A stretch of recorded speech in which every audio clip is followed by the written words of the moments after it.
Well, we have our floor down. We're getting ready to put the walls up. We put the little screws in to secure the panels together. Like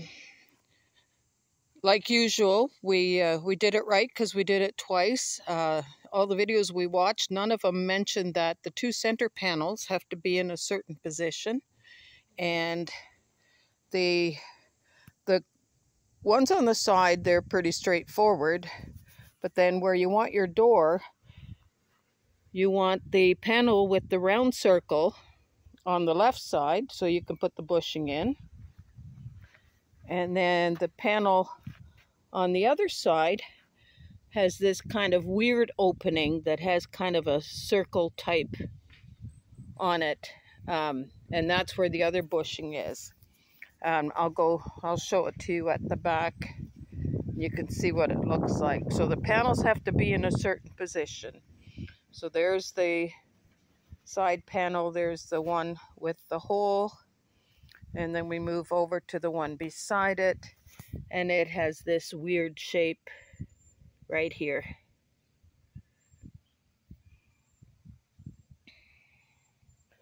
And then there's the other end panel. So we're getting ready to put up the side panels, starting with this one. And that goes on the front here.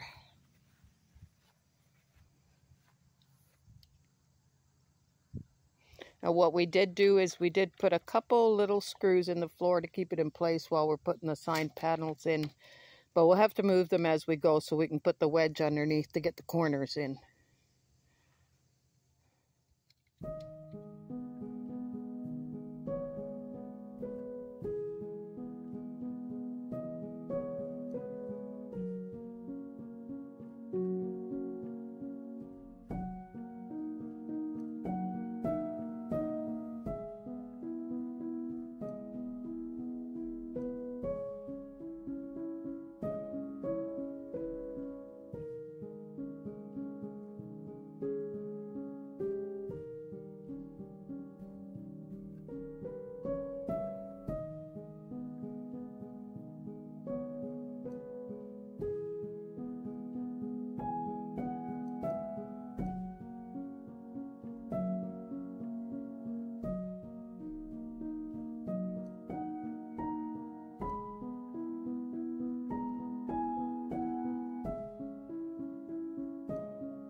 trouble with this pipe. It's a piece of pipe that goes from the top to the bottom, goes in a plastic socket down here, and it runs through the door. We had trouble getting it in the door. And we had a lot of trouble trying to get it into that socket when we went to put these pieces in. What I did was I took, and you can use a flap wheel on a grinder, whatever, a file, sandpaper. I put a radius on the end of that pipe because it just digs and cuts that bushing down there. And where they punch the holes through it from the side, one side's dented in, the other side's got a rough burr on it. So make sure you flatten those off and dress them up. You may even want to do a little test fit first before you even put it in the floor. And once you know it'll go in that plastic bushing down there, you got it made. Then what I did is I had some grease. You can use grease. I had a greasy undercoating I put on it. And I put it in spots along the tube as we fed the tube into the door. And it's amazing. It just fell in the door. Before we were pushing and banging it through the door. It was so tight going in. But when we put that on it, it lubricated it right through the whole length of the door. And it dropped and fell properly into that bushing at the bottom without digging in and wedging itself. It actually cut so much plastic the first time you couldn't get it down because it had a great big wad of plastic underneath the pipe. So I recommend you do that first. It'll save you a lot of grief, and this piece will even slide down over easier, although you don't have to worry so much about grease on it. But through the door and the bottom, and do your test fit first before you put it in the floor, and make sure it goes on the pipe properly. It'll save you a lot of aggravation in the long run. The grease, that's an anti-oxidization grease as well, right? Because you... It's not going to be so much worry about rust. It's just acting as a lubricant more than a rust preventer. Oh, okay. Although where you do sand and grind or whatever, it will keep it from rusting in the future. Okay. Okay.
So Move this over.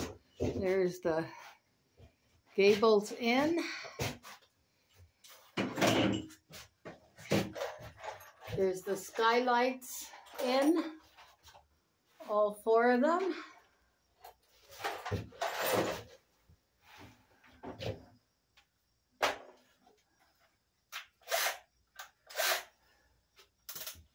When you're doing your trusses, make sure you have the nuts out like that and the screw heads on the inside. Otherwise your roof panels will not fit, which we found out the hard way.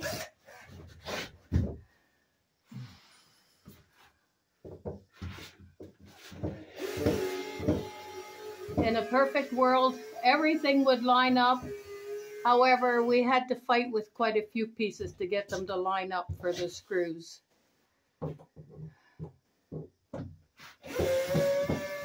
Still have a couple of braces to put up. Okay, so on the floor there you see 2 leg bolts. We did 2 on each corner, and that will secure the shed to the base.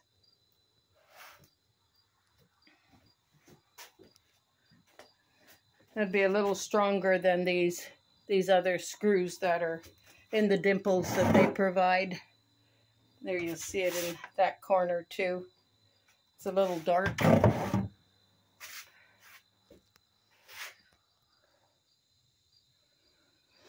There's the shelves that we're gonna cut that came with the shed.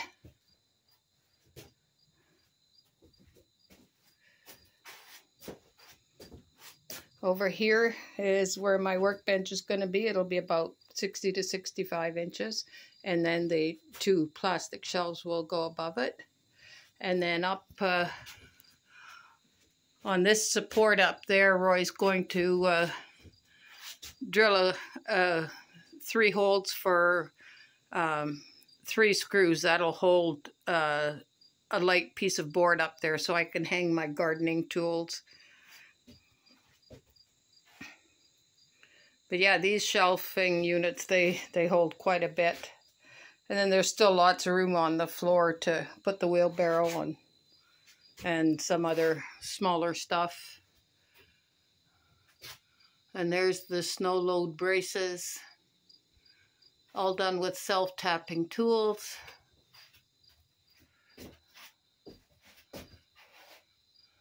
It's all 3 trusses. It was this one here with those angled pieces, and then that piece up there, and it's all self-tapping screws. Roy's shoulder is still hurting him. They were really hard to do. And yeah, that's it. We finally have it up. So I hope we'll get many years of use out of it. Thanks for watching.